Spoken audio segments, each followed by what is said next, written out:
keutamaan apabila nggak diperkuat dengan ilmu, ujung-ujungnya hina. Mulia tapi nggak ada ilmunya, jadi hina. Jadi hina. Kuatin dengan ilmu. Oh dia ningrat, nasabnya bagus, tapi nggak ada ilmu, bikin malu. Ya gul Sayyidina ada Ja'far Shadiq, Sayyidina Muhammad Al-Baqir, dia bilang ke putranya, ya ibni al-ilm jamil wa bi wa bak ajmal. Wahai putraku, ilmu itu indah. Tapi kalau yang punya itu ilmu, kamu dan saya, keturunan Nabi, lebih indah lagi. Al-jahl gabih, kebodohan tuh menjijikkan, kotor, jelek. Tapi kalau yang bodoh, kita, cucunya Nabi bodoh, lebih memalukan lagi. Ali bilang, ya makbahal jahal fima yantasib birijal. Betapa memalukannya kebodohan pada diri orang, keturunan wali-wali. Keturunan wali-wali, keturunan Nabi, tapi bodoh. Ilmu dari rumahnya ente. Baitun nubuwah wal futuwah wal huda wal ilm. Fil madhi wa fil mutawaqqi'in, elunya bodoh, nggak ngerti cara sholat, nggak ngerti wudu, nggak ngerti yang halal yang haram, cuma jerit-jerit nasab. Sayyidina Hasan nggak jerit-jerit nasab, Sayyidina Husain nggak jerit-jerit nasab, Sayyidina Ali Zainal Abidin nggak jerit-jerit nasab, anak cucu Nabi, enggak. Orang yang bilang dia cucu Nabi, lama dia bilang anak orang rendah, anak orang hina, anak nggak punya apa-apa, ada dia bilang. Tapi orang bilang ada cucunya Nabi, ada alim, ada taqi, ada saleh, ada wali, ada min Bani Zahra. Beda sama orang sekarang, anak cucu Nabi.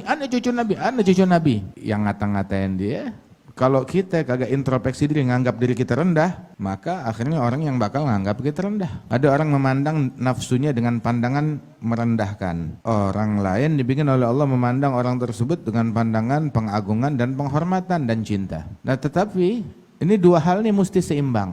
Ketika orang memandang dirinya dengan pandangan gue hebat, gue mulia, gue ningrat. Nah terus peran untuk memandang diri dengan pandangan yang merendahkan siapa ya? Kalau ente nggak mau jalanin itu peran, dibikin orang lain yang menjalankan peran tersebut. Orang lain yang ngejalanin itu peran. Man nazara ila nafsihi bi'ainir ridha, nazarallah ilaihi bi'ainis sakhat. Man nazara ila nafsihi bi'ainis sakhat, nazarallah ilaihi bi'ainir ridha. Yang mandang dirinya dengan pandangan murka, Allah memandang orang tersebut dengan pandangan ridha. Yang mandang dirinya dengan pandangan ridha, Allah pandang orang tersebut dengan pandangan murka. Ammi Najib bin Taha As-Saggaf rahimahullah. Ada murabbi ada. Ada orang bilang Habib Najib, Allah yahdi. Orang-orang sekarang udah nggak ada muhibbin, katanya dia. Muhibbin udah nggak ada yang muhibbin sama Habib. Dijawab sama dia, lah muhibbinnya ada, tapi Habibnya ada gak? Muhibbin ada. Wainal Habib? Dulu muhibbin banyak. Kenapa? Habibnya Habib Ali Kuitang, Habibnya Habib Ali bin Husain, Habibnya Habib Soleh Tanggul, Habibnya Habib Abu Bakar Gresik, Habibnya Habib Ahmad bin Abdullah bin Talib, Habib Muhammad bin Tahir Al-Haddad. Muhibbin banyak. Mana Habibnya? Habibnya ada. Sekarang ente mau cari muhibbin, Habibnya mana? Mana Habibnya? Lu Habibnya. Begitu.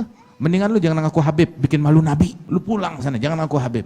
Bikin malu Nabi, lu yang mencoreng wajah Nabi Muhammad. Itu katanya Habib Alwi bin Abdurrahman Al-Masyhur. Ini orang kayak ente, besok hari kiamat jerit-jerit, ya Faqih Muqaddam, kami cucumu. Kagak, lu bukan cucu gue. Kami kan berasal dari kamu. Kamu bukan dari sperma saya, tapi kamu kayak air kencing yang keluar dari saya. Na'udzubillah min dzalik. Kenapa? Mencoreng, bikin malu. Allah yuslih insyaallah. Allah yuslih al-ba'al, yuslih bihim, yuslih ma bainahum. Hadzal Habib Muhammad bin Alwi. Muhammad bin Alwi bin Abdullah bin Syahab itu waktu di Hud, dia ceramah, dia pidato. Lihat tuh waktu Nabi Nuh minta tolong buat anaknya, Allah Ta'ala bilang innahu laysa min ahlik, innahu amalun ghairu salih. Itu anaknya kamu, itu bukan anak kamu. Inna bni min ahli, kalau innahu laysa min ahlik, dia bukan keluargamu, anak kandung, bukan anak ente, kata Allah Ta'ala. Terus siapa? Amal ghair salih, itu adalah benda perbuatan yang tidak soleh. Itu Habib Ali bilang, kita takut ntar digituin oleh Nabi Muhammad, dianggapnya kita bukan anaknya Nabi, bukan cucunya Nabi, tapi amal ghair soleh. Akibat apa? Kelakuan kita, akibat perbuatan kita. Ya Allah, pengen dipuji kayak injitnya, kelakuan kayak injitnya. Pengen dipuji kayak kakeknya, bersikap kayak kakeknya ente, injitnya ente, sholat, ibadat, begitu. Terus nggak suka dipuji, nggak mau nunjukin ibadatnya dia, nganggap tuh pujian, lah, saya nggak pantas. marah sama pujian seperti kayak dicaci, lebih daripada kalau kita dicaci. Wah, yang sekarang cucunya menyimpang, nyeleweng, amalannya ngawur, nggak ngikutin amalan orang tuanya, udah gitu pengen dipuji, pengen dihormatin. Kakek lu aja yang walinya luar biasa, ibadahnya luar biasa, nggak pengen dipuji, marah dipuji. Nah, lu pengen dipuji, wajib cinta ahlul bait, wajib begini sama. Sahih, betul. Tapi cinta kepada ahlul bait nggak bakalan datang dari orang-orang kalau ahlul baitnya jurit, lu cintain gue ya, lu mesti cinta sama gue, biarin gue mabok, tapi lu mesti cinta sama gue. Biarin gue nyeleweng, tapi lu mesti cinta sama gue. Nah, yang kayak begini, ente bukan bikin orang cinta sama ahlul bait, ente bikin orang Islam bisa jadi murtad gara-gara ente. Yang Islam jadi murtad gara-gara orang kayak begini. Waliyadzubillah. Mencoreng yang seperti kayak begitu. Mau ngajak orang cinta ya, tunjukin dengan amalan. Amalan yang layak dicintai, yang pantas dicintai. Wah, dia ganggu anak gadis orang, dia nyolong motor orang, terus bilang ente mesti muhibbin namanya. Lah, ada mungkar ada. Yang kayak begitu. Nabi bilang seandainya putriku Fatimah mencuri, saya yang bakal potong tangannya. Wa hasyaha min dzalik. Kita kalau nggak cinta sama ahlul bait, kita nggak bakal ngomong begini. Tetapi kita menjaga kemuliaan, kehormatan ahlul bait, jangan dinodai oleh siapapun, apalagi oleh anak cucunya sendiri. Jaga kehormatan ahlul bait.